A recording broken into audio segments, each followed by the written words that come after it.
அன்பார்ந்த நேயர்களுக்கு வணக்கம். நான் உங்கள் மதுசூதனன் கலைச்செல்வன். தினமொரு கதை நிகழ்ச்சியில் இன்று உங்களை சந்திப்பதில் மகிழ்ச்சி கொள்கிறேன். உடம்பை வளர்த்தேன் உயிர் வளர்த்தேனே என்பார் திருமூலத்தேவ நாயனார். திருமந்திரத்தில் இடம்பெற்றிருக்கும் இந்த வரிக்குத்தான் எத்தனை ஆழமான பொருள் இருக்கிறது.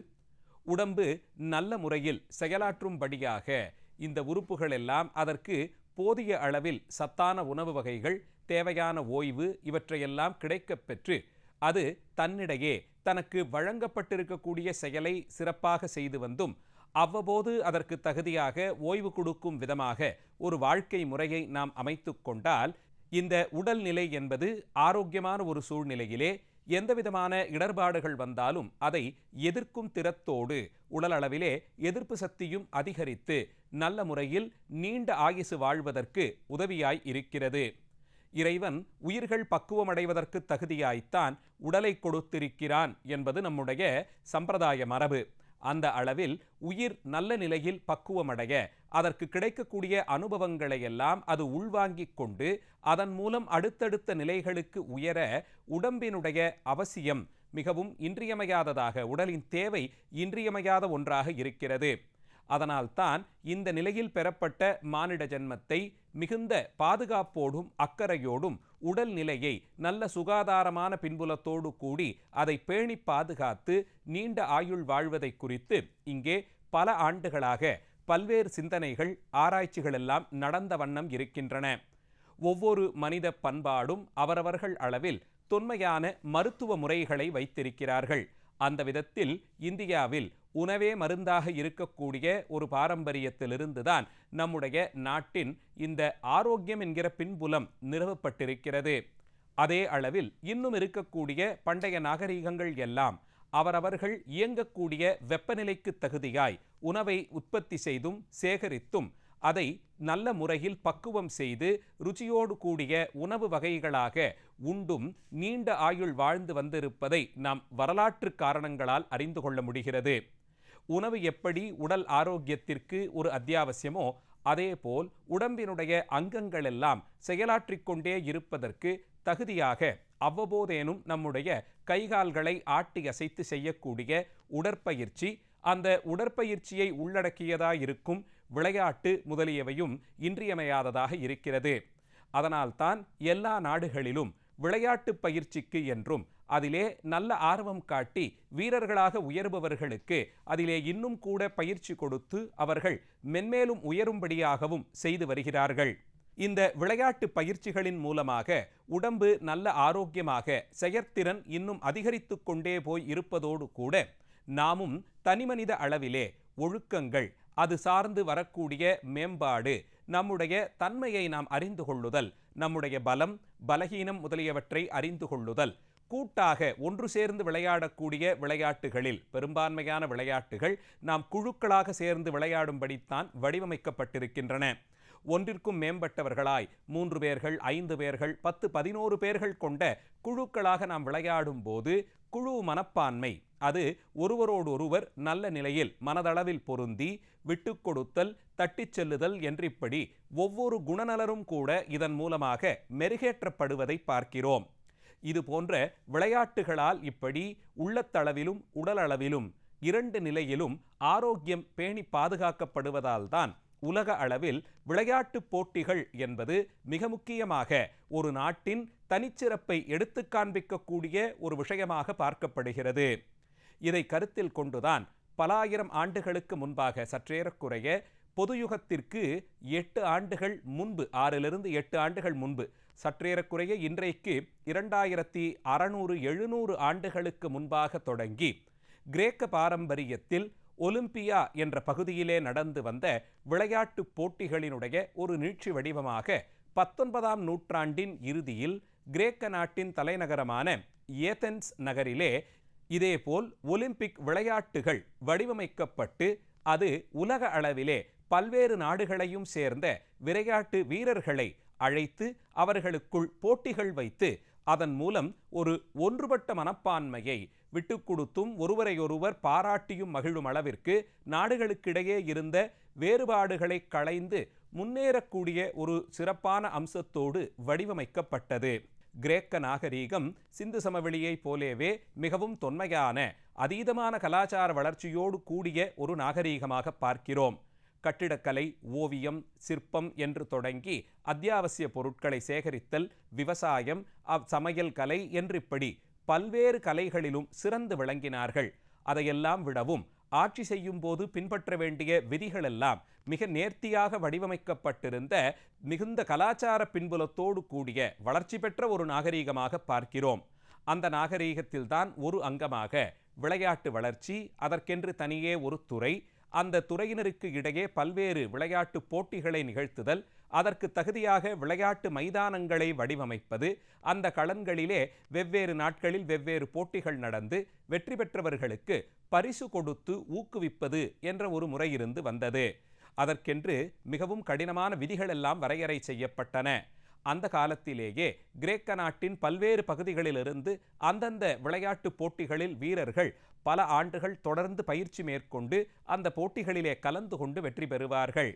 வெற்றி பெறக்கூடிய வீரர்களுக்கு அவர்கள் நாட்டிற்கும் மிகுந்த சிறப்புகள் இருப்பதை பார்த்து கிரேக்க நாட்டின் பல்வேறு பகுதியிலிருந்து வந்தவர்களும் அந்த போட்டியிலே கலந்து கொள்வதற்கென்று பிரத்யேகமாக பல்வேறு அளவிலான பயிற்சிகளெல்லாம் மேற்கொண்டு போட்டிகளிலே கலந்து கொண்டார்கள். இந்த மரபு கிரேக்க சாம்ராஜ்யத்தின் வீழ்ச்சியோடு முடிந்துபட்டு போனது. அதன் பிறகு பல நூற்றாண்டுகள் கழித்து 1896ஆம் ஆண்டு ஒலிம்பிக் போட்டிகள் என்ற பெயரில் பல்வேறு நாடுகளும் கலந்து கொள்ளும் விதமாக மீண்டும் ஒரு விளையாட்டுப் போட்டிகள் நடத்தப்பட வேண்டும் என்று ஒரு யோசனை வர கிரேக்க நாட்டிலேயே அப்போதைய தலைநகரமான ஏதென்ஸ் நகரில் இந்த போட்டிகள் அறிவிக்கப்பட்டன. தடகள போட்டிகளாகவும் ஒன்றிணைந்து செய்யக்கூடிய குழு விளையாட்டுகளாகவும் நீர் விளையாட்டுகள், நீச்சல் முதலிய நீர் விளையாட்டுகள் என்று இப்படி பலதரப்பட்ட விளையாட்டு போட்டிகளும் அதிலே இப்போது நடந்து வர பார்க்கிறோம். 4 ஆண்டுகளுக்கு ஒரு முறை என்று வரையறை செய்யப்பட்ட இந்த போட்டிகள் அதன் பிறகு வெவ்வேறு வெப்பநிலை பின்புலத்திலிருந்து கொண்ட விளையாட்டு வீரர்கள் கலந்து கொள்வதால், அதாவது உலகின் பெரும்பான்மை பகுதிகளில் வருடத்தின் பல மாதங்கள் தொடர்ந்து பனிப்பொழிவும் நல்ல குளிரும் இருக்கும் சூழலிலே அவர்கள் ஏனையவர்களைப் போலே பொதுவெளியில் திறந்தவெளி மைதானங்களில் விளையாடக்கூடிய விளையாட்டுகளில் அதிகம் பயிற்சி எடுக்காதவர்களாக இருப்பார்கள். அவர்களுக்கென்று பிரத்யேகமாக விளையாட்டு மைதானங்கள் வடிவமைக்கப்பட்டு அதன் உள்ளே இந்த போட்டிகளும் நடத்தும்படியாக செய்திருக்கிறார்கள். அதற்குள்ளேயே நீர் விளையாட்டுகளுக்கென்று, நீர் போட்டிகளுக்கென்று தனியே அரங்கங்கள், தடகள போட்டிக்கென்று தனியே அரங்கம், தடகள போட்டியிலும் கூட ஈட்டி எறிதல், உயரம், நீளம் முதலியவற்றை தாவிச் சென்று வெற்றி பெறுதல், இதற்கெல்லாம் தனித்தனியே அரங்கங்கள் மிகப்பெரிய அளவில் வடிவமைக்கப்பட்டன. 1896ஆம் ஆண்டு தொடங்கிய இந்த நிகழ்வு உலக மக்களிடையே பெரும் வரவேற்பை பெற்றது. ஒவ்வொரு நாடும் தத்தம் அளவில் இந்த போட்டிகளுக்கென்று தேர்ந்தெடுக்கப்பட்ட வீரர்களுக்கு பல ஆண்டுகள் தொடர்ந்து பயிற்சி வழங்கி, அவர்களுக்கு ஊட்டச்சத்தான உணவு வகைகளை வழங்கி, அவர்களுக்கு இதற்கென்றே பஞ்ச பயண படிகளெல்லாம் கொடுத்து அவர்கள் நல்ல நிலையில் தேர்ச்சி பெற்று போட்டியிலே கலந்து கொண்டு வெற்றி பெறும் போது உலக அரங்கில் அந்த நாட்டினுடைய பெருமை உயர்த்துவதாக என்ற ஒரு எண்ணம் பார்க்கப்பட்டது. மேலும் இந்த ஒலிம்பிக் போட்டிகளின் மூலமாக பல நாட்டைச் சேர்ந்த மக்கள், பல்வேறு கலாச்சார பின்புலத்திலிருந்து வந்த விளையாட்டு வீரர்கள் ஒன்றிணையும் போது அவர்களுக்குள்ளே ஆரோக்கியமான பரிமாற்றங்கள், கலாச்சார பரிமாற்றங்கள் எல்லாம் நிகழ்வதும் இதற்கொரு வாய்ப்பு போலே அமைத்து கொடுத்தது.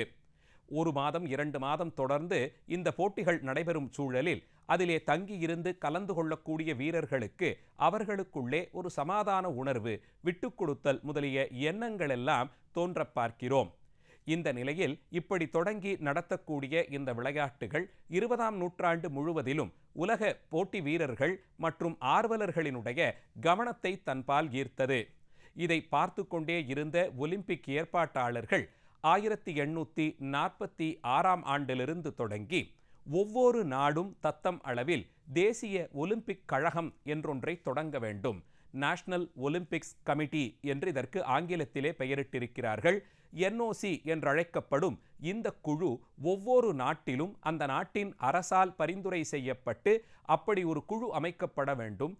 அவர்கள் அந்த நாட்டிலிருந்து ஒலிம்பிக் போட்டிகளின் பல்வேறு போட்டிகளிலும் கலந்து கொள்வதற்கான வீரர்களை தேர்வு செய்து அதற்கான பயிற்சிகள் அவர்களுக்கு வழங்கப்பட்டு போட்டி நடக்கக்கூடிய நாட்டிற்கு அனுப்பி வைக்கும் வரையிலும் இவர்கள் அதற்கான பொறுப்பை ஏற்று செயல்பட வேண்டும் என்றொரு பரிந்துரையை கொண்டு வந்தார்கள். உலக நாடுகள் இந்த போட்டிகள் தொடங்கி 50 ஆண்டுகள் ஆகியிருந்த நிலையில் மிகப்பெரிய அளவில் இதற்கென்றே குழுக்கள் அமைத்து இதற்கென்று தனியே பணம் செலவு செய்து வீரர்களை தயார் செய்து அனுப்பி வைக்க தொடங்கினார்கள். இப்படிப்பட்ட ஒரு சூழ்நிலையில்தான் NOC, அதாவது நேஷனல் ஒலிம்பிக் கமிட்டிகள் மூலமாக ஒவ்வொரு ஆண்டும் அவரவர்கள் நாட்டிலேயே தனியே இந்த ஒலிம்பிக் போட்டிகளின் வடிவமைப்பு, அது எந்தவிதமான சகோதரத்துவத்தை, எந்தவிதமான விட்டுக் கொடுக்கும் மனப்பான்மையை வலியுறுத்தி வடிவமைக்கப்பட்டதோ அதை வலியுறுத்தும் விதமாக அவரவர்கள் நாட்டில் ஒவ்வொரு ஆண்டும் ஜூன் மாதம் 23ஆம் தேதி அந்தந்த நாட்டின் அளவில் ஒலிம்பிக் தினம் என்று ஒன்றை கொண்டாட வேண்டும் என்று ஒரு கருத்துரையை முன்மொழிந்தார்கள். 1947ஆம் ஆண்டு பரிந்துரை செய்யப்பட்ட இந்த விஷயம் அடுத்த ஆண்டே ஏற்றுக்கொள்ளப்பட்டு ஒவ்வொரு நாட்டிற்கும் இந்த விதிகளெல்லாம் சுற்றறிக்கையாக அனுப்பப்பட்டது. அந்தந்த நாட்டில் அன்றைய தினம் ஒலிம்பிக் ஓட்டம் என்ற ஒன்றை மையப்படுத்தி அன்றைய தின நிகழ்ச்சிகள் நடைபெறும். ஒலிம்பிக் ஓட்டம் எனப்படுவது மிகப்பெரிய அளவிலே உலக சமாதானம், மக்கள் முன்னேற்றம், ஒன்றுபட்ட வாழ்வு இவற்றையெல்லாம் வலியுறுத்தி மிகப்பெரிய அளவில் ஆயிரக்கணக்கான மக்கள் கலந்து கொண்டு ஓட்டப்பந்தயமாக ஒரு குறிப்பிட்ட தூரத்திலிருந்து மற்றொரு பகுதி வரையில் மாரத்தான் ஓட்டப்பந்தயமாக ஓடி அந்த ஓட்டத்தின் மூலம் மக்களிடையே ஒற்றுமையை வலியுறுத்தக்கூடியதாய் இந்த ஓட்ட நிகழ்ச்சி ஏற்பாடு செய்ய வேண்டும் என்று கருதினார்கள்.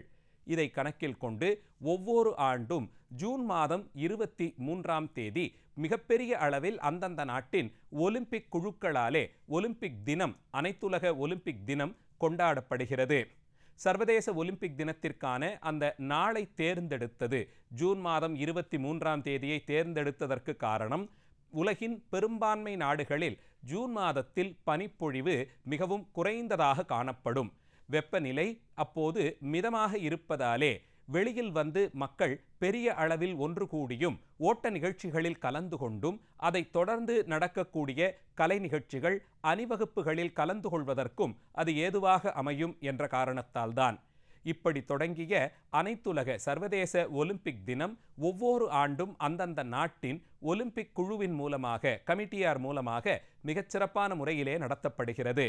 பள்ளி, கல்லூரி, அலுவலகங்களில் பணிபுரிபவர்கள் வரையிலும் வயது வித்தியாசம் இல்லாமல் பால்வேற்றுமை முதலியவற்றையெல்லாம் மறந்து எல்லோரும் சகோதரத்துவத்தோடு ஒன்றிணைந்து அந்த ஓட்டப்பந்தயத்தின் மூலமாக ஒன்றுபட்டால் நம்மால் நிச்சயம் வெல்ல முடியும் என்பதை காட்டித்தரும் விதமாக மாற்றுத்திறனாளிகள் உட்பட எல்லா தரப்பு மக்களும் கலந்து கொண்டு போட்டிகளிலே அதிலே வெற்றி பெற்றும் அதன் மூலமாக ஒன்றிணைந்து அடையக்கூடிய வெற்றியின் சிறப்பை ஒரு நாள் உணர்ந்து பார்ப்பதற்கு வாய்ப்பாக இந்த சர்வதேச ஒலிம்பிக் தின கொண்டாட்டங்கள் அமைகின்றன.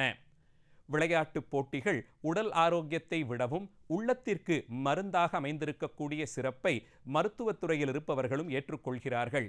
வயது வேறுபாடு இல்லாமல் எல்லோரும் கைகால்களை அசைத்து செய்யக்கூடிய விளையாட்டு போட்டிகளிலே ஆர்வத்தோடு அவரவர் அளவிற்குட்பட்டு கலந்து கொள்ளும் போது அது ஒரு விதத்தில் மிகப்பெரிய முன்னேற்றத்திற்கான குறியீடாய் பார்க்கப்படுகிறது.